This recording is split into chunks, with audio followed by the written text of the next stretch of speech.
The broadcast is now starting. All attendees are in listen-only mode. Welcome to our webinar.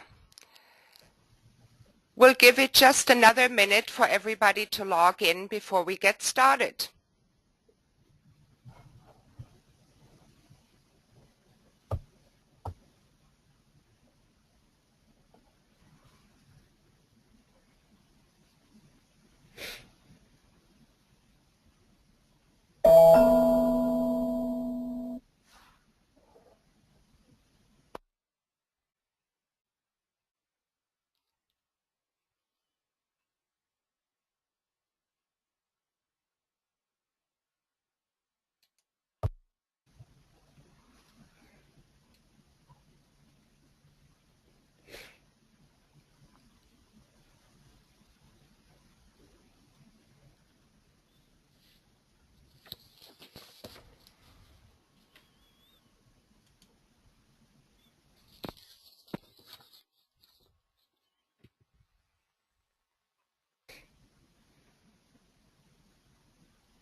Okay, I think we will begin.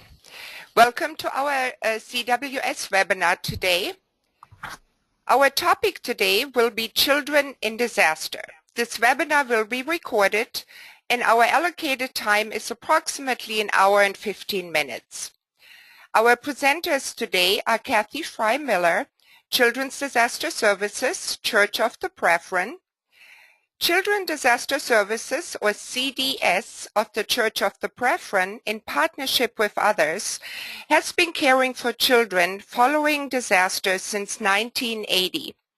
In this presentation, Associate Director Kathleen Fry-Miller will share an overview and some background on the work of CDS, as well as information on emerging partnerships, the latest responses, and new directions for the program. Kerry Logan with Camp Noah, Lutheran Social Services of Minnesota, will be our second presenter to introduce all of you to Camp Noah. Kerry started as the National Program Manager for Camp Noah in October 2012. Prior to joining Camp Noah, Kerry worked in Sierra Leone, West Africa, as the International Program Director for an NGO serving vulnerable children by providing sponsorship, housing, and education. She also serves as children's pastor at Crossroads Church in St. Cloud, Minnesota. On this slide, you see a web link. Our webinar today will be recorded, so you have ample opportunity if you have somebody else in your organization to view this webinar with. You can record it and share it anytime. Also, Kathy and Kerry were generous enough to provide some great handouts which will be posted with the webinar in approximately 72 hours for your review. And if you need to contact me, my email address is on this slide as well. A housekeeping item for today: all the participants are muted, so if you have a question, please type them into your question box on your control panel. And in between presentations, we have a little bit of a delay to switch slides anyway, and we'll be happy to answer your questions. Please take this opportunity to ask Kathy and Kerry plenty of questions. So before we get started with our great presenters, I want to introduce CWS to you. CWS Church World Service was founded in 1946 in the aftermath of World War II. It was initially supported by 17 Protestant, Orthodox, and Evangelical denominations to provide relief to war-torn Europe and Asia. Currently, CWS is supported by 37 U.S.-based communions And CWS provides programs that feed the hungry, provide clean water, reduce vulnerability, and help those forced from homes. With more than 1,000 employees in across 5 global regions, CWS operates programs in more than 30 countries. And here's just a slide with an overview of the programs we have: hunger and malnutrition, emergencies. We are advocates and work with refugees and immigrants, and of course advocacy for all of the above. This is a map of our U.S. emergency response. My name is Suzanne Gilmore, and all the areas or the states colored in blue are my region of responsibility. Everything in green is overseen by Joanne Hale. You see she's everywhere. She kind of moves from the East Coast to the West Coast and then down to the Gulf of Mexico. Then we have the states in red, Sandra Kennedy O's, and yellow to include the Pacific territories is our Associate Director for the U.S. Domestic Response, Barry Shade. So depending on where you are, never hesitate to contact any of us in your specific region. We're somewhat aligned with the FEMA regions, which makes it easy. So we provide material goods after a disaster. This may be cleanup buckets, blankets, hygiene kits, baby kits, and school kits. We have 2 warehouses, one in Ferncliff, Arkansas, and one in New Windsor, Maryland, where they are stored. And if an emergency manager or the Red Cross or a local congregation is in need of any of these items, they contact us and we can ship them out within a day or 2 to the affected area. Then we do our training, recovery tools and training. That's a 1-day workshop, free of charge. We help long-term recovery groups to really have an overview on how to initially organize, what they should do in regard to construction management, volunteer management, disaster case management, and so on. We're always there for personal consultation and face-to-face meetings, and of course we have monthly webinars just as the one you're attending today. We have small startup grants, usually $5,000 we provide for long-term recovery groups. This money can be utilized for a fax machine, a phone line, some office equipment. It's not specifically allocated to go towards client needs, so it can really support administrative purposes of a long-term recovery group. So this was our short little introduction. We're going to switch now to our next presenter.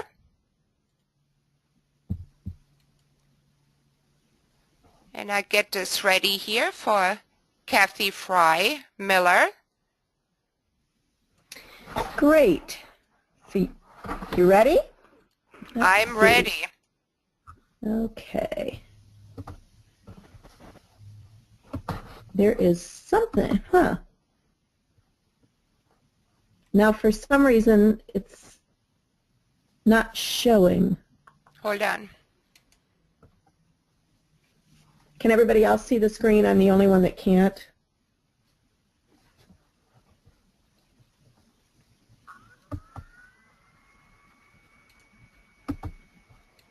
Hold on, Kathy. Okay, well, as long as you could switch the screen, I can let you know when to switch it. Sure. We can do that as well. Okay. Let me put it back on slideshow, and I can do that for you if you like. Okie dokie.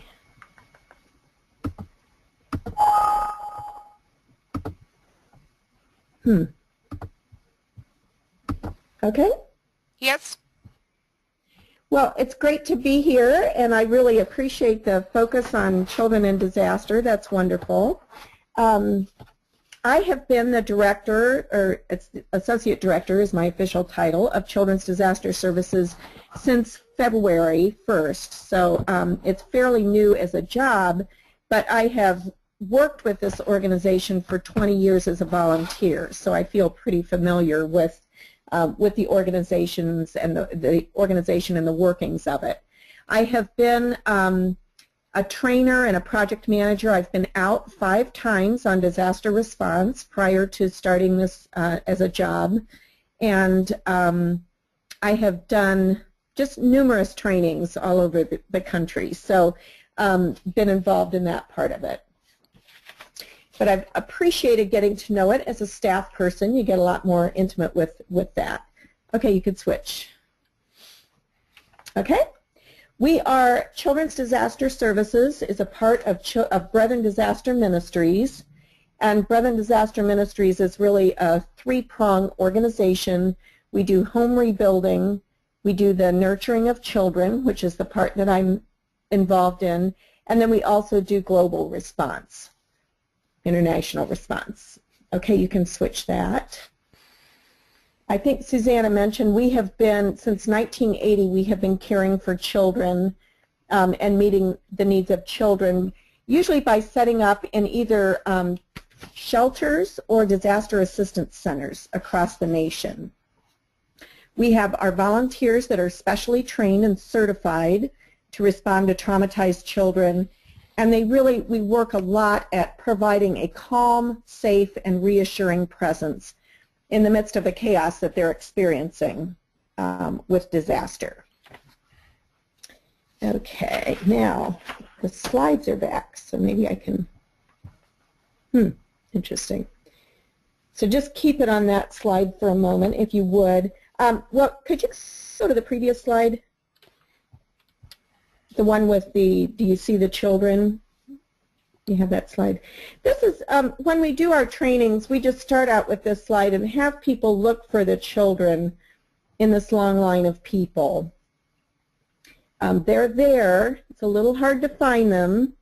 And we do this as kind of an awareness thing. In the midst of disaster, chaos, lots and lots of people doing lots and lots of things, the children are often lost in the shuffle. And you can see that in this photograph, how, you can, it's hard to find them unless you're really looking for them and really paying attention. Okay, now you can go ahead and switch. So we set up in child care centers. Usually we work with the Red Cross in shelters, but we also set up in MARCs, in multi-agency resource centers, and in FEMA assistance centers. So we can be either called out by the Red Cross or by FEMA, or we can be called out by a local entity. Sometimes there are local government entities that will call us, or a local Red Cross, and we can respond. And here you see some of our caregivers that are sitting with children. We really emphasize getting down with children on their level and just being that nurturing presence, listening presence, and providing meaningful play materials for them. Okay, you can switch the slide. We have certified volunteers that provide that calm and safe, reassuring presence. And we really encourage children to lead the play and to express themselves and express their emotions through the play process, and that really helps them towards healing, towards resilience. And in the handouts, and I know you don't have copies of those yet, but there's one handout that's called Stages of Development in Children, and that actually has birth all the way through age 18. I think that is a really helpful thing to just take a look at and think about. That chart has sort of a typical development, typical developmental stages.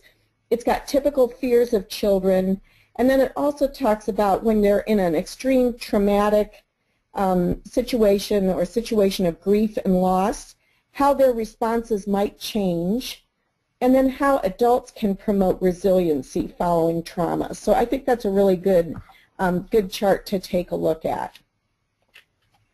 And then the other one I wanted to mention, the other handout that will be posted, is called 10 Common Myths About Children in Disaster. And both of those handouts would be something that would be appropriate if you would like to share those with other people, you know, maybe when you're talking about children and trauma and disaster situations. Those are both good ones. Okay, you can switch. We support our partners. We work very closely with Red Cross, with FEMA, with whoever we go out under, and with other partners, other partner denominations. Our partner agencies, when we go out, really do see a difference in terms of the appropriate environment that we offer for children and the caring volunteers. I've had, after Hurricane Katrina, somebody came up to me. We had a team of 4 that was there caring for children. This was in the Cajun Dome in Lafayette, Louisiana. And somebody said, oh, how often do you go out together? You must travel the whole country and do this. And I said, well, we've never met before yesterday. You know, that's when our team got together. We got here, and that's the first time we had met each other. And they were pretty astounded. But I really attribute that to the careful training and the careful planning that goes into helping people really understand what our teams are about and what we're there for. So we do try to be very consistent when we go out, so that people know that our partners know that they can count on us to provide activities and materials that children need. Okay, could switch. So we have volunteers across the country. We have about 600 currently certified volunteers, and every one of those volunteers has participated in a 27-hour workshop that's very experienced, hands-on oriented. We set up like we would a Red Cross shelter. We sleep on Red Cross cots. Everybody brings a sleeping bag to the training. And we just go through our process. We talk about kind of the landscape of disaster, all the different partners that are out there that we work with, and then we move into really talking about what children need in a disaster situation. And then we talk about our certification process and so forth also. You'll see there's a kit of comfort that's sitting here in the photograph, and this is one of our volunteers who's a trainer and a project manager is showing the group of people being trained the kit of comfort. And in that kit we have just all kinds of play materials that are appropriate for open-ended, imaginative play that really encourage creative expression on the part of the child, really encourage them to work through their emotions and their own stories of what they've experienced. So they're very, very carefully selected toys that are in this kit of comfort. Yeah, so after they've been through this 27-hour workshop, they also go through a rigorous screening process in terms of national background checks, including sex offender check and on all that.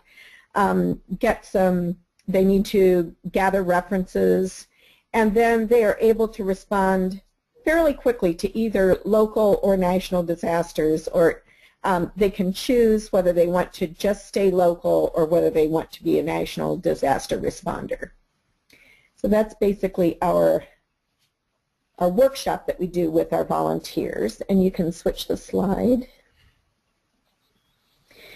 We provide a lot of support for families. You know, probably the biggest thing we provide is just that respite for parents. So whether it's in a shelter, parents know they can bring their children to us. We have security procedures so that they know they will be with us safely for whatever time they need to go. In a shelter situation, they might go take a shower, go do the laundry, whatever it is that they need to do, go fill out forms, work at getting themselves back on their feet. If it's in a MARC or an assistance center, they might be waiting in long lines and filling out lots of paperwork, and they can do it without having children right there at their side wanting their own needs met.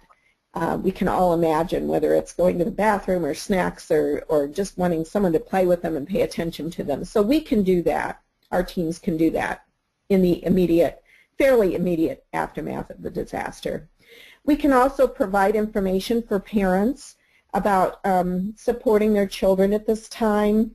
I had one grandmother that was just so frustrated because her child had been potty trained and was having accidents, and I could reassure her that that's something that a child goes through, and she will, in this time of trauma, and that it doesn't mean that she'll be like that forever. She can, they can work at it with, and the grandmother could provide more patience then because she could understand that this was something that's a typical response to a very traumatic situation for a child.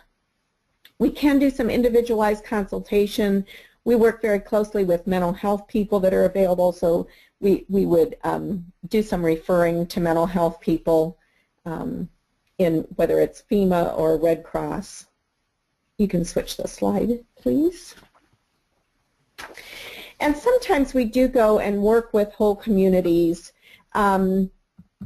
We'll get calls in occasionally, like if it's a very difficult situation for a community. After the Boston Marathon bombing, we did have teams that went in and cared for children, but we could also give some information to the whole community and how to identify those special needs that their children were going through and the horror that they were feeling, that trauma. So we have family therapists, we have mental health people on our volunteer list that have, their own professional training that we can call on to go in and do a parent workshop or a community workshop or workshops with schools and churches, that kind of thing. Okay, switch to this slide. In 1997, we started our critical response child care team. And this was in conjunction with the Red Cross, and this was specifically at the beginning was created to support families following aviation disasters, but now it's also been used in terrorist attacks and that kind of thing. So after 9/11, our first people that went into that response were our critical response team. So critical response child care volunteers are those who really demonstrate those extra skills, extra patience, extra centeredness, and just a sense that they would be able to respond in a very traumatic situation. Would they receive additional training? So this would be either, a mass casualty event or a transportation disaster. They're able to deploy quickly, and they can provide that respite and support to children and families, as well as self-care and care for the team. So it does take a special kind of person when, as you can imagine, when there's loss of life, which is just, everything's more intense than when it's loss of property. We had a lot of that even following the Joplin tornadoes. This year we responded to the Oso mudslide, and the same type of thing. The whole community was experiencing trauma at the sudden loss of life. Okay, you can switch that, please. So some of the things that we really feel are unique about our organization, what we're able to offer, is that we've really provided a consistency since the very beginnings. We have changed the training somewhat. We now have, of course, PowerPoint format, which we didn't have back in 1980. So there are things that we have changed about what we're offering to our volunteers, but our mission has been very consistent.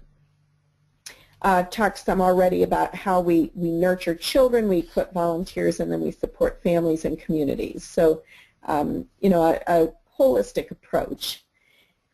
We have our rigorous training and certification process that we go through with our volunteers on different levels. So we have our initial volunteer training, but then we also have leadership training, we have training of trainers, we have critical response training. All those require additional seminars and training kind of experiences.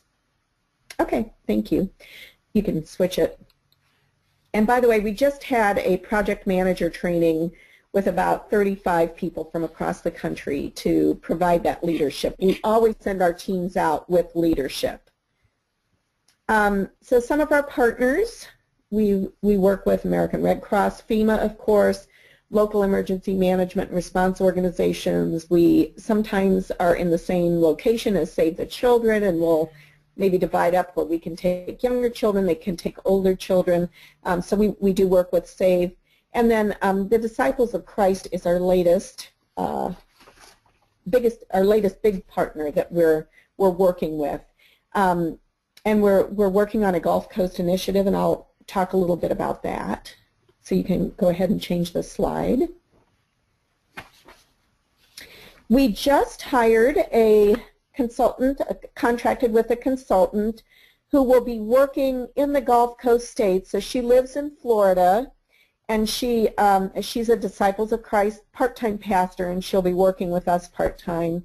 But she will work in Alabama, Mississippi, Louisiana, the coast of Texas. She'll be working in those, really in that Gulf Coast region, to get training set up, get some workshops hosted, and then once we do get more of a stronger base of volunteers in that area, it'll be identifying leadership and then creating rapid response teams in those areas so we can really move into response quickly. We can at this point, but we just have not as many volunteers in the Gulf Coast region, so we usually end up flying people into the region when there's a big event or hurricane, especially hurricanes. Yeah, we have talked about pre-deploying when a big hurricane is on its way so that we can have people that are ready and able to care for children as soon as possible. And you can switch the slide. Like I said, we currently have about 600 certified caregivers. They need to have their criminal background checks and some paperwork done every 5 years. They don't necessarily need to take the training again every 5 years, though we do have some that want to do that. But because we do want to know that people are currently committed, so we do have a 5-year limit, and then they need to recertify with us. So that number is somewhat flexible. We've served in all the major disasters and many, many minor disasters since 1980. And the statistics we keep are the children that are served each day and the caregivers that work with them each day. So those are our current numbers. You can switch the slide. Our latest response this spring was in Darrington, Washington, and this was the Oso mudslide response. We had kids were making super powerful robots, and if you remember, we were seeing all those big machines on the TV, on the news that were, or on our computers, wherever, that were digging out, trying to find the bodies of people following the mudslide. And the kids really picked up on that idea of these powerful robots. And so that's what they did with their play. They were building lots of robots. And you can switch the slide. This was from one little girl, well, she was about 9 years old, said, "I hope you keep doing this for the children because it makes me feel better and it occupies the children. I like to paint and play with Play-Doh. I like to draw. I love it when you do this." And we do get really positive responses from children, for the most part. Sometimes we do get children that are going to be having a rough road of it when they go through some of these things. But we do get children that show signs of hope and of resilience even in the short time that we're with them following a disaster. This was our latest spring response. We are currently in process of we have teams on alert or caregivers on alert in Hawaii, especially on the Big Island.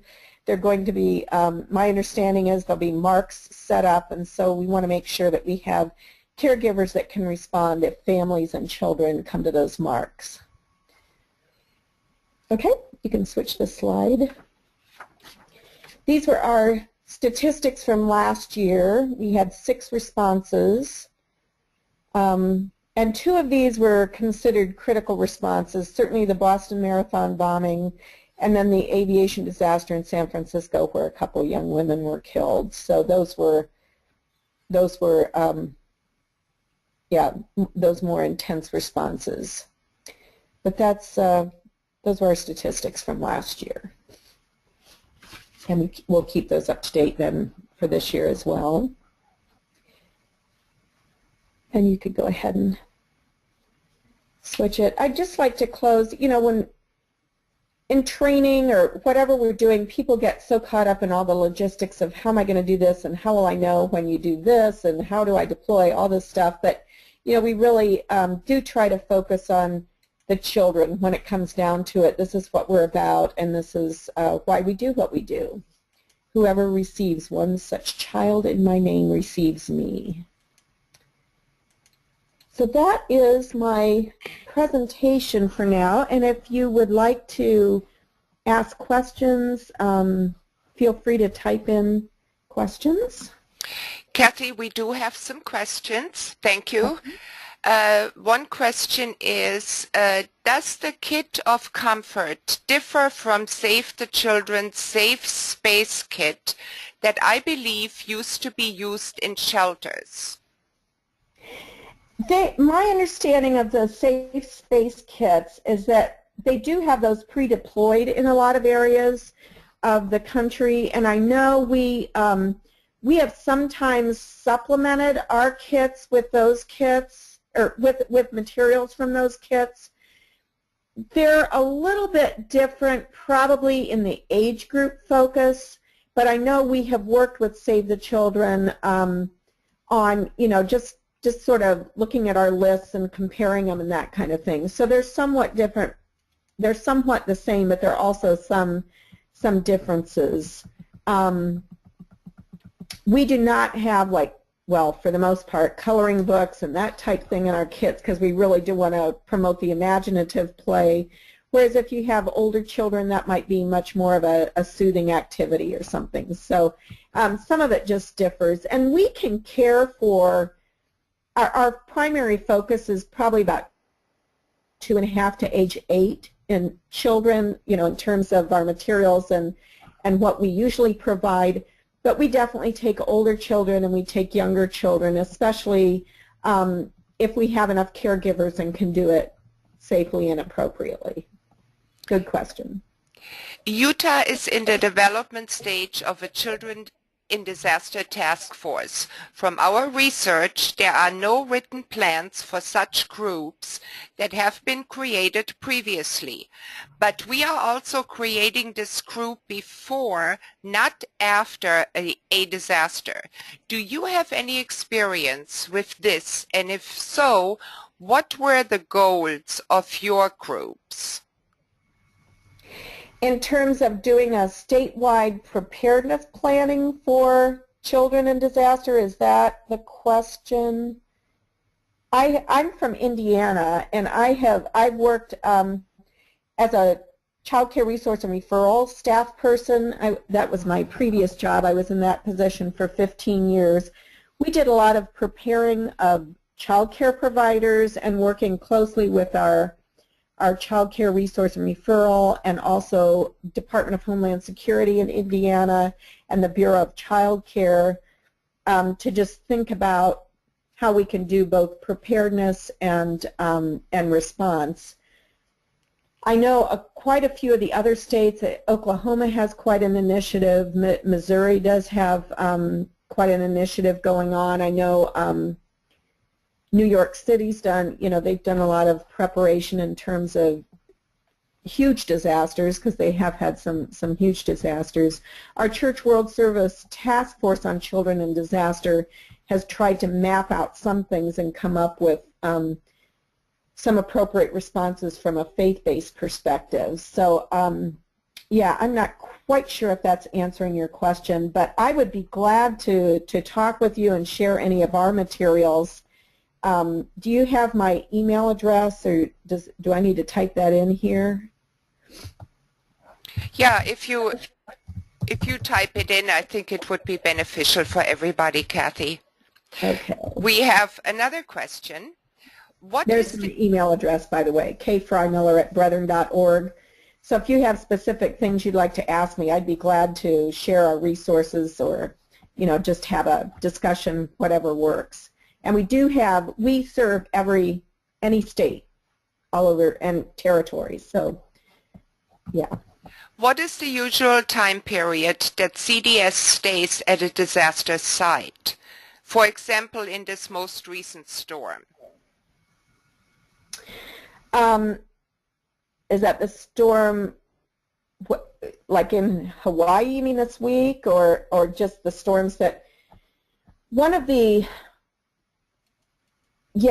a little bit of a difficult question to answer because it kind of depends on where the concentration of children are.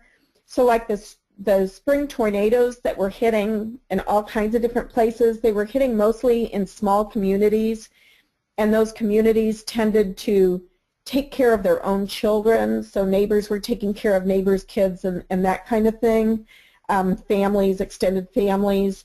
So we actually did not get called out for the spring and summer, I guess it's been summer too, tornadoes. Whereas sometimes, like I said, Westchester, Pennsylvania, we went this year. It was a local Red Cross shelter, and they called us and said, we've got all these kids running around. Can you help us out for the weekend? We think they're only going to be here for a couple days, but what do we do? So we sent a team in immediately, and they just stayed for the weekend until people got their power back on and got into their homes. So we can do that kind of thing, whereas after, I think 9/11 was probably our longest response, and we were there for 8 weeks. We require our teams, if they go out on a national response, they need to commit to 2 weeks because we're Red Cross or FEMA or us, whoever is providing all their transportation costs and living expenses during that time. So we require a 2-week commitment. Whereas if it's a local response and you're driving yourself, sometimes we'll just have caregivers that say, I could come Saturday, I need to leave and be back for Sunday, but I could come for a day, and we'll use them. So it just depends on the response. I don't know if that quite answers the question. If you want to do a follow-up question, that's fine. And we may, Kathy, I may look how many more questions we have. To be fair to Kerry, I think we have to unfortunately move along. Background screenings are very necessary, but because of the secretive nature of those with propensity towards abuse, most offenders have no record. How do you train your volunteers about what behavior should trigger suspicions and should be reported? So this question is this regarding residents in a shelter situation or parents? I didn't, could you read the first part again? I'm sorry. Okay. Let me go back here. I just checked how many more we have. And people can send me individual questions too. Yeah, if Kathy can certainly type some of the answers to you when we switch to Camp Noah presentation as well. Background screenings are very necessary. Right, okay. But because of the secretive nature of those with propensity towards abuse, most offenders have no record. How do you train your volunteers about what behaviors should trigger suspicions and should be reported? Okay, so you're talking about our volunteer pool itself, it sounds like. Yeah, and one of our requirements is that we have 2 volunteers with children at all times, and that's why our minimum number of team members that go out are 4, so that we can have, if you take a child to the bathroom, it's got to be 2 caregivers that go.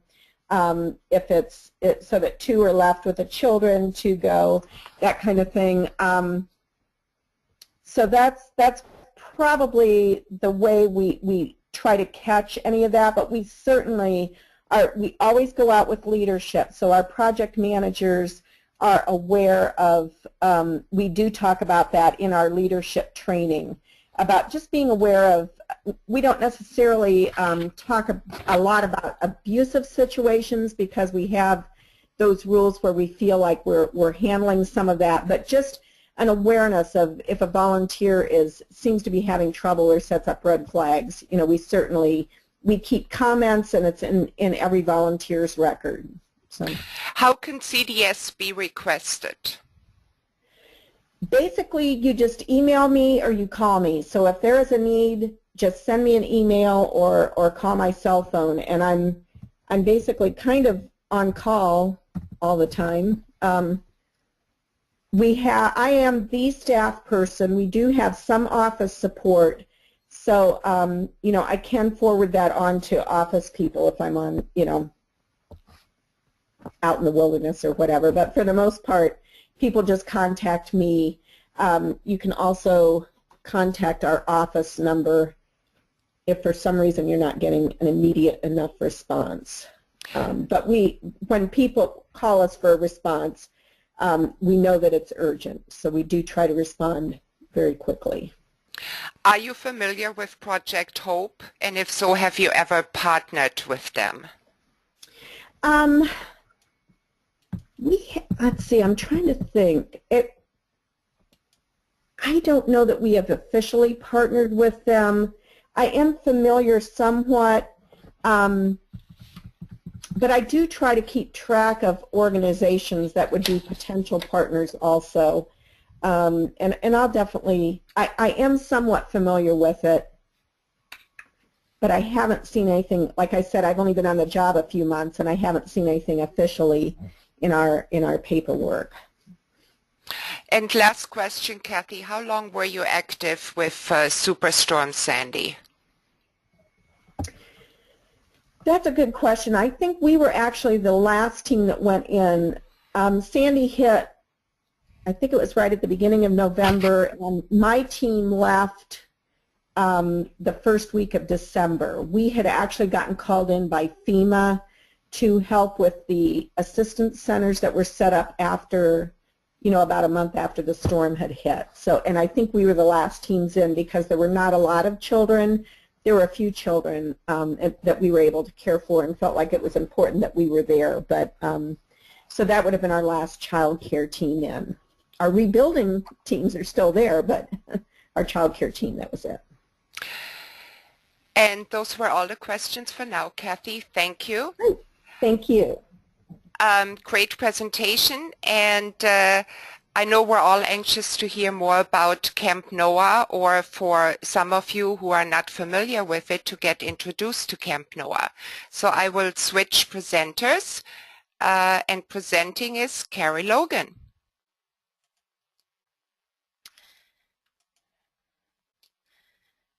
Great. I think are my slides up now?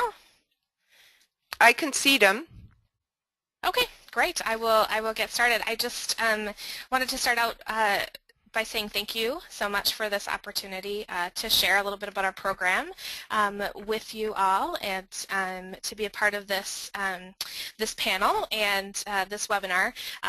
We consider it a privilege to serve children in all kinds of places across the U.S. who have been impacted by disaster, and I know that all of you who are listening in care about those children as well, and we are excited to grow. Camp Noah has been on a growth pattern over the last couple of years, and we're excited to grow and to develop new partnerships and networks as well. So today I just wanted to share with you a little bit about who Camp Noah is, our history, some of the outcomes of our program, and then dive in a little bit more into what we actually do as we work with children in communities impacted by disaster, and then how you might be a part of what we're doing. We love to connect with communities and networks to make those things happen, and so we would love to hear from any and all of you with questions and concerns, or just ideas of how we might work together to serve children. So Camp Noah is a part of Lutheran Social Service of Minnesota, and we Our mission is to serve children in communities impacted by disaster. One of the big questions that I always get asked is, where is Camp Noah? Because you hear the word camp and you think of a physical location where you would send your children. But our camps actually happen in communities. They're hosted in communities that have been impacted by disaster across the United States. So every time camp happens, it's in a different place, in a different location, with different partners and different groups of people working and being a part of it. So we work across the United States. Currently, our program and our curriculum serves elementary age children, so children from kindergarten through 6th grade, but part of our growth and our pattern that we're looking at is to grow that to serve more age groups and categories of children with and adults, preschoolers to teenagers to adults, with the resiliency and preparedness skills and this process that has been developed to build resiliency. So what Camp Noah does is we set up a location where we can, typically it's a 5-day day camp setting, it's Monday through Friday. We set up a location where we can come in and provide a safe and caring, fun environment where children can build resiliency skills within the familiarity of their own community.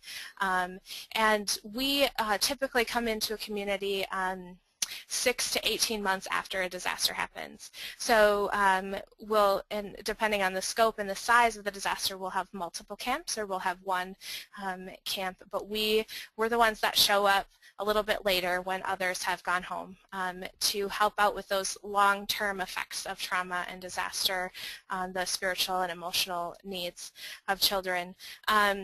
And let's see, so we are part of Lutheran Social Service of Minnesota, which is the largest social service agency in the state of Minnesota, and we have been serving children in disaster since 1997. Camp Noah started in 1997 in response to the Red River Valley flooding in Minnesota and North Dakota, where disaster case managers from Lutheran Social Service and Lutheran Disaster Response were noticing some of the effects of trauma and disaster on children, and so they set out to develop a program, and it worked really well the first time, and so they continued to revise it and to change it and to grow it into what it is today.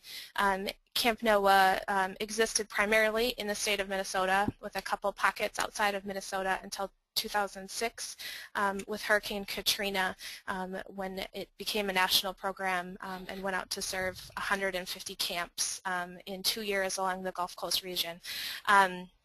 Since then, Camp Noah has been in 20, I think we're up to 27 states, and served well over 10,000 children in both natural disasters and human-caused disasters.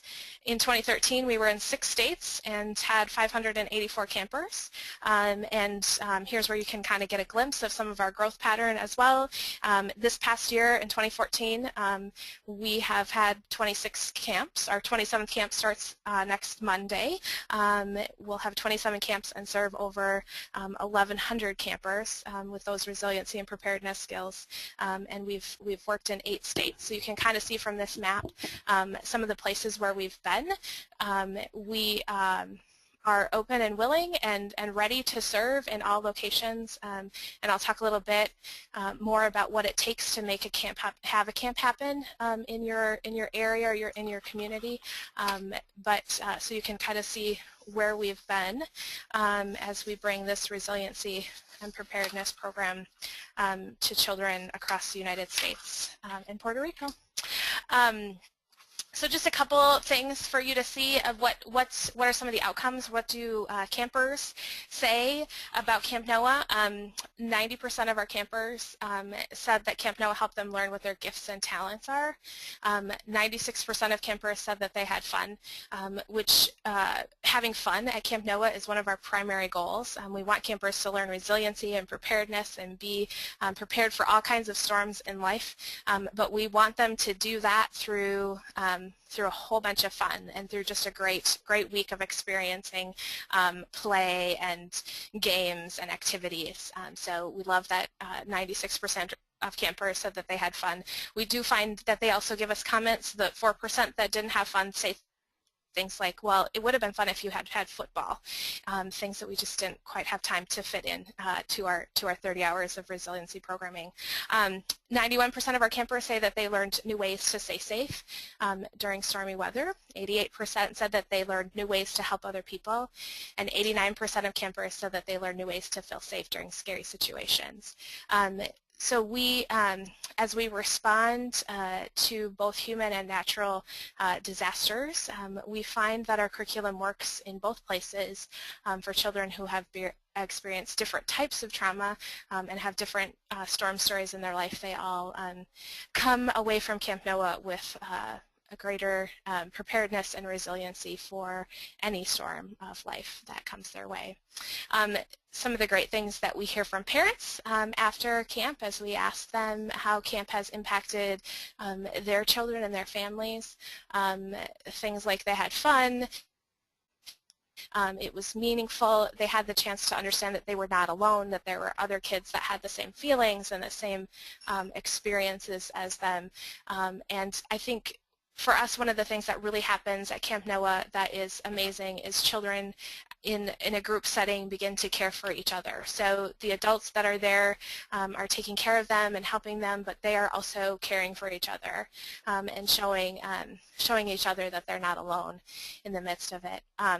One of our stories from this summer, as we've been working in Oklahoma, we had 15 camps in central Oklahoma in response to the tornadoes in May 2013.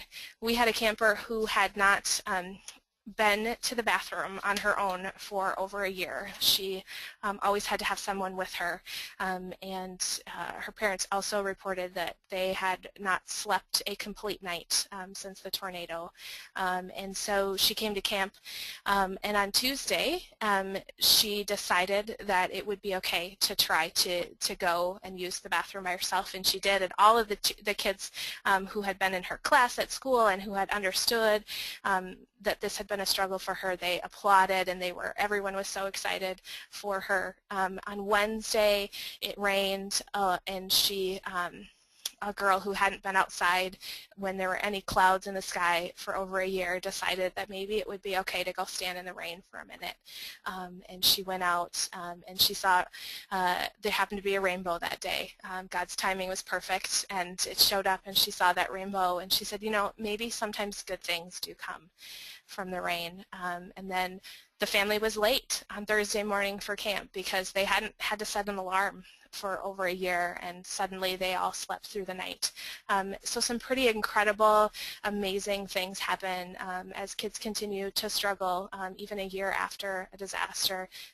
Camp NOAA gives them the opportunity to heal from that, and gives them the opportunity to return back. A lot of parents will say, I have my child back to who they were before this happened, and we can have our family back. And we can appreciate this new normal as well. So those are some of the things that Camp NOAA does, and some of the things that parents have to say. The Camp NOAA curriculum, like I said, is typically, it happens in a 5-day day camp setting. We do have the ability to respond in 10 3-hour sessions, so an after-school type of a program, so that it can happen during the school year, and we don't have to wait until summer to respond, until the following summer to respond to something. We also do have the capacity to do camps like fall breaks and winter breaks and spring breaks. We can do 5 Saturdays in a row, or we try to be as flexible as possible to meet the needs of the community as what they're asking for. Our camp is a process, and each of the sessions, each of the ideas builds upon the next, and we kind of follow the arc of the roller coaster of disaster, and we use the biblical story of Noah to kind of bring out this idea of our storm stories with campers, and allow them to identify with Noah and his family and their storm story and what they went through, so that they can open up and begin to think through their own story and what they have been through and learn from them. So Noah actually comes to camp every day. He's dressed up. He comes dressed up as a character. Some of the younger kids never quite figure out throughout the whole week that it's actually somebody dressed up like Noah. They think that Noah has actually really truly come to camp and ask him really sweet questions like, did you come from heaven to help me this week? But usually they figure out this is Noah and he's dressed up and he's here to tell us a story. But he and his family come in a skit. We have puppet shows as well where the characters talk about their experience with the flood. So on day one of our curriculum, on our first couple sessions, we're laying the groundwork and showing kids that they are someone special and that they are unique and important, and we do a lot of laughter and play, a lot of creative activities on day one just to kind of lay the groundwork. And it happens to be Noah's birthday, and so we have a great big birthday party for Noah in the afternoon, and he invites everyone to celebrate their birthday. And we have a lot of campers that say that they have missed the opportunity to have a birthday party or be celebrated because of the chaos of recovering from a disaster and what's been going on in their families. So the birthday party is very special. Every child gets a gift and has the chance to be celebrated. On day two, Noah and his family they know there's a big storm coming. They're getting prepared. They're getting on the ark, but they're talking about that they're scared and they're worried about what's to come. The campers then they get a fleece blanket that they can wrap up in, and they get the chance to tell their storm story.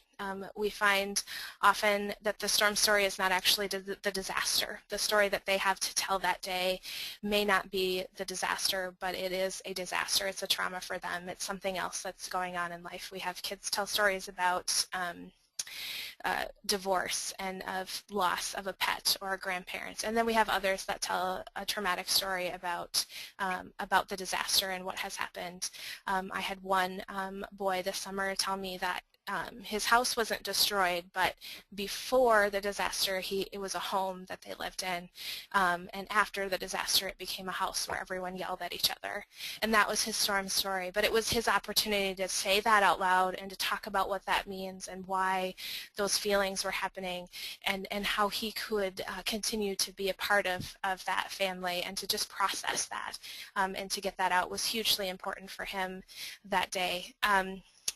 We also then talk about preparedness, and on Tuesday every child gets a preparedness backpack that they take with them that has things that will be useful for them if another storm happens, because we never promise a child that they'll never go through something difficult again, that another tornado will never happen in their community, but we can say to them, here's some ways that you can be prepared. This will ease your anxiety and your fear because you know you're prepared. And so Noah teaches them that day that when a storm comes, I am not scared. Do you want to know why? It's because I'm prepared. So we give them that opportunity. On day three, we talk about feelings, and we give campers the opportunity to identify and name their feelings, and to begin processing some more of that grief and loss. We give them a chance to honor and to remember things that they may have lost, and to do that collectively as a group, to notice that again, they're not alone in the midst of that. Day four is Noah and his family they're off the ark, and they are in the hard work of recovering and rebuilding their homes and some of those things, and they begin to talk about the things that they've learned because they've been through the disaster, and what gifts and talents they've discovered, and the strengths they've discovered in themselves as survivors.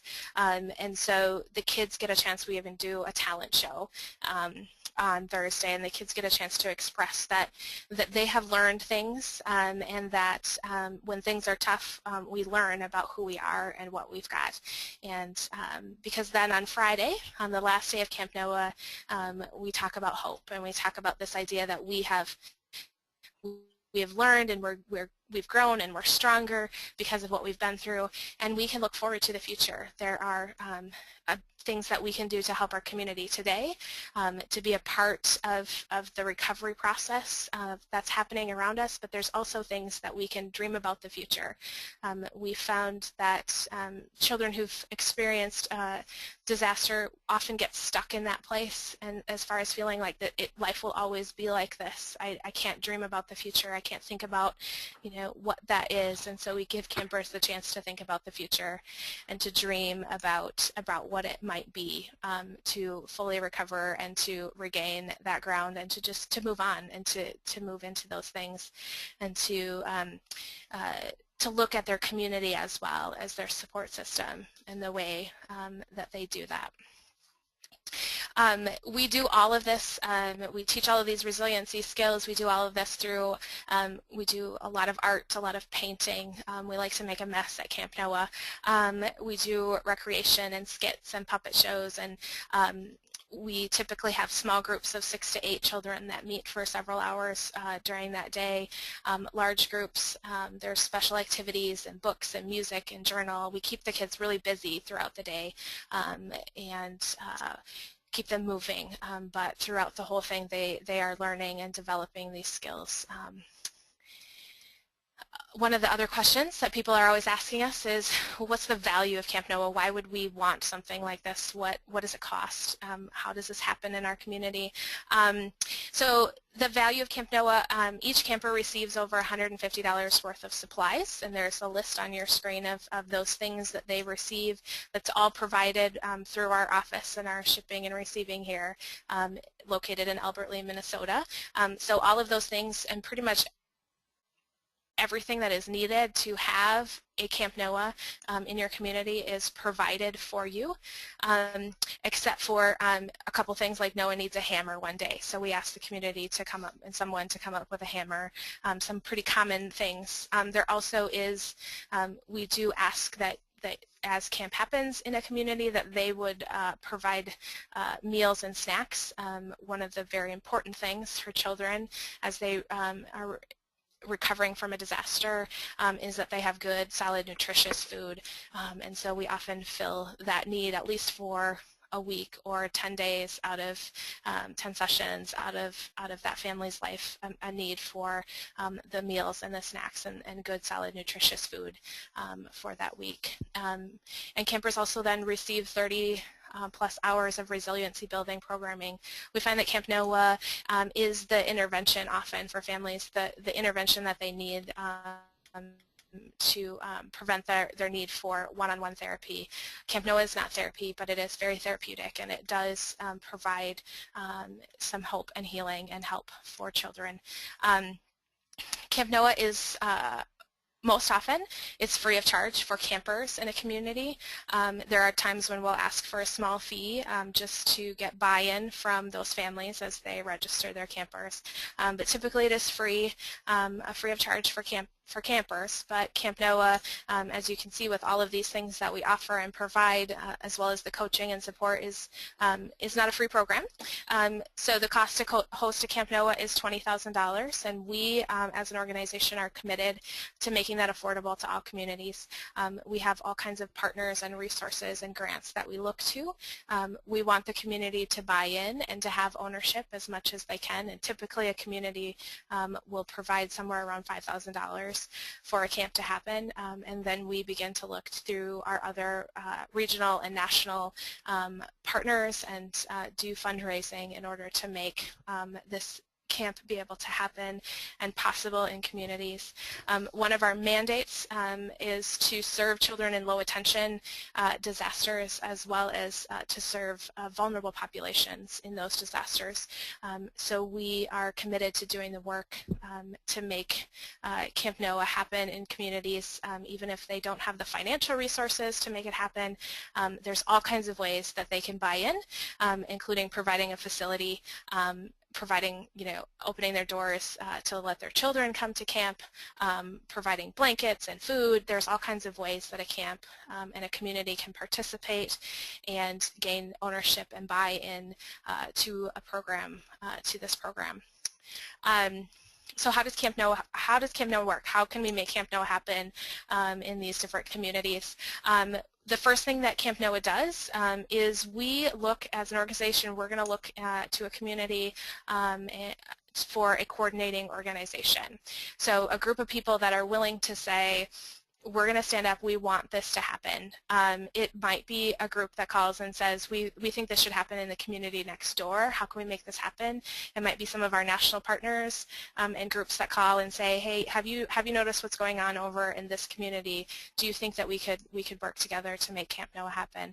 But within the local community, we're looking for a church or a ministerial alliance or a community center or school, a group of people that will stand up and say, we're going to work with Camp Noah to make a camp happen. We at Camp Noah in our office, we provide ongoing coaching and support for site coordinators, which is a person that we stipend from the community. They receive $1,500 to do a lot of the work, the logistical work of setting up a camp and making things, the facility and the food and the transportation and making things happen for camp.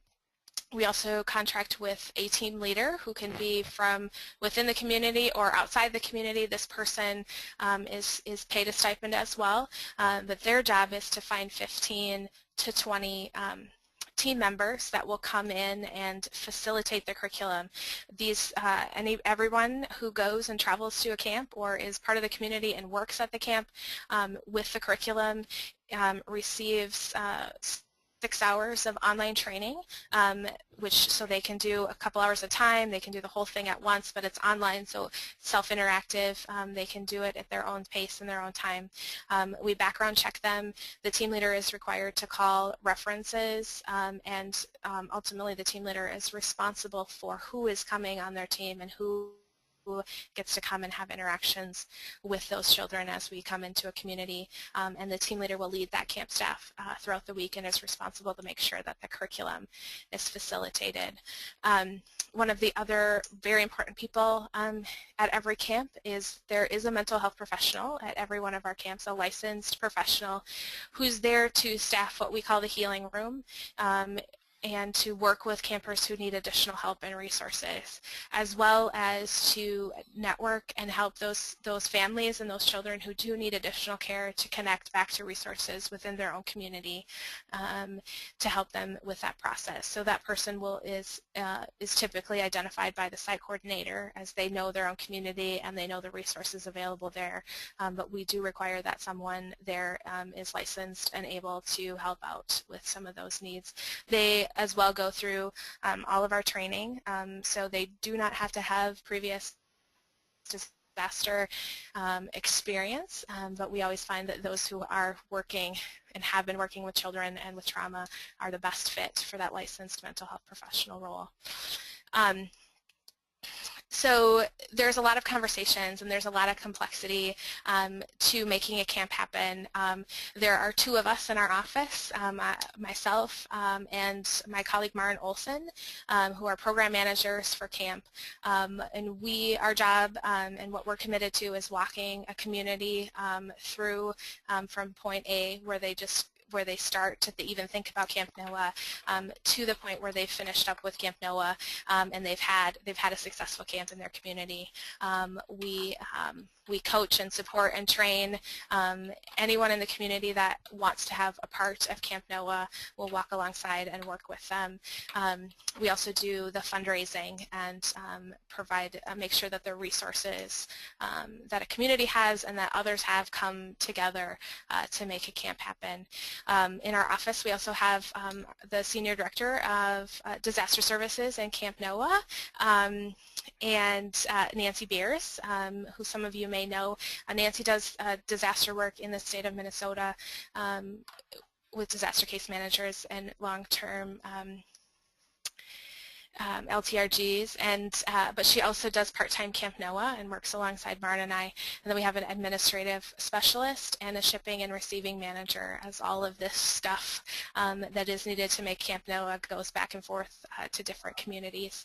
So we have a small staff. We're part of a larger organization, but there's just the 5 of us here in our office. But we are always here and would, again, welcome your your thoughts, your ideas. We welcome conversations with you, and we're here to answer your questions. We're here to talk with you about whether or not Camp Noah is the right fit for your community or region or area that you're working in, to help get the process started to make a camp happen. So I put our contact information here on the bottom of this one. You can call us anytime at that 1-800 number. Our office hours, we're usually here from 8 to 5 Central Time, and would be happy to connect with you there. Otherwise, the other number is my cell phone number, and feel free to call me anytime that you have a need for Camp Noah. I'd love to chat with you about that, and my email address is there as well. I did put some handouts that will be on the website, and then you can find out more information at our website as well, which is www.campnoah.org. So I guess at this point I'm open for questions and thoughts. Thank you, Kerry. First question. Does the preparedness messaging that is shared with camp children cover anything relating to family reunification, especially for those children who have been separated from their families for a period of time because of a disaster? We typically don't spend a lot of time on that, but we do provide campers with, and we put it in a plastic baggie, with a contact card for them to go home that day and write down all of those important phone numbers and contact information, and to keep that in their preparedness backpack. And one of the things is we know, I don't know about you, but for me, I don't know any phone numbers anymore. I know my own phone number. I know my parents' phone number because I grew up with it, but I don't know any way to talk to anybody else. And so I want those phone numbers written down on a piece of paper. So we give them a contact card to fill out, and have them keep that in a plastic baggie, sealed, and keep that inside their preparedness backpack, so it'll be with them at all times. Just a second here. Okay. Let me just go back to where I can show this slide. Oops. Okay, next question. Can I get a copy of the slides that are being presented? Yes, and I just sent everybody the web link. It takes about 48, 72 hours. We will have this presentation recorded, and we will also include the wonderful handouts that Kathy and Kerry provided for you. And next question. How do non-Christian children respond to Camp Noah? That is a great question.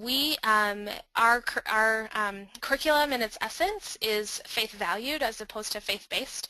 So there's no, if we're doing our curriculum in a setting such as a school or a community center, there's no explicit talk about the Christian faith or about those things, and so we try to be culturally appropriate in that. In settings where we can, we'll bring in what we call our faith affirmation leaders guide, where we'll bring in some Bible verses and some more faithful songs and some of those pieces to talk a little bit more explicitly about faith in those. But we find that Camp Noah works with all of those communities and places. The story of Noah, the biblical story of Noah, is actually, we've changed enough of it and kind of modified it in ways to make it child-friendly, to make it work with our program. And we also know that that story is found in all the major world religions, so we're able to share it that way as well. So you'll find the Christian values throughout our program, but you won't find explicit talk about our Christian faith unless we are in environments and churches and places where we can do that appropriately. And next question, is there a time frame post-disaster for camp? Can a community benefit 2 to 3 years after the storm? Typically, we work 6 to 18 months after a disaster. That's kind of our time frame. We did work in Joplin for 3 years, and so the last camp finished up after the 2-year anniversary, and the camp was still successful. There were still campers there that needed that. We believe that that every child has a storm story. There are difficult things that happen in everyone's life, and so the resiliency and preparedness skills are valuable at any point. So yes, 2 to 3 years after disaster, Camp NOAA would still be valuable. What changes is the way we present it to the community. We put more emphasis on coming to learn about preparedness, coming to have a fun, free day camp than we do on come to recover from the disaster, because 2 to 3 years out, most people think it's pretty much taken care of. So it would change our marketing a little bit, but it would still be very valuable several years later. And then I guess that's a question for me. Can all the presentations be pushed out to attendees? And I think this is possible. I haven't done it, but I will certainly check into it. And if not, like I said, I posted a web link, and by the end of the week you should be able to have the presentation there with all the documentation. But I will definitely check. Thank you for asking. Is this going to be put on YouTube? I think that it would be helpful to show others on our preparedness team. That is a question for our communications team. I can check. I'm not the YouTube guru, but I will check and see if that's possible, and we have a list of attendees, and we can certainly let you know. Good question. Thank you. Let's see what else we have here. Have you done Camp NOAA for any Sandy communities? Yes, we've had 3 camps in New Jersey. We had 2 camps this summer in Maryland, in Somerset County. I hope that answered your question. Let's see. Okay, I think this was the last question, and we're only 1 minute over, so we did wonderful. I would really like to thank Kerry and Kathy. I know that I personally learned so many things I haven't heard before.